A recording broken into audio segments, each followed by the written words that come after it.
اگه کسی رو داشتم دیگه در به در نبودم، با غم و غربت و اندوه دیگه هم سفر نبودم. اگه زخم نخورده بودم تو رو باور نمی کردم، توی این حصار پردر با غمت سر نمی کردم. من اگه کسی رو داشتم دیگه در به در نبودم، با غم و غربت و اندوه دیگه هم سفر نبودم.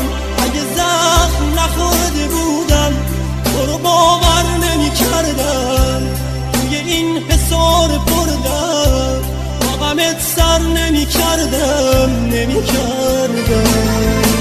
توی شب زده بودم پشت گریه صدات کردم، از پس آینه عشق تا همیشه نگات کردم. دردش معنای مرگه، مسلخ پاییز و برگه، قصه عشق و حقیقت، قصه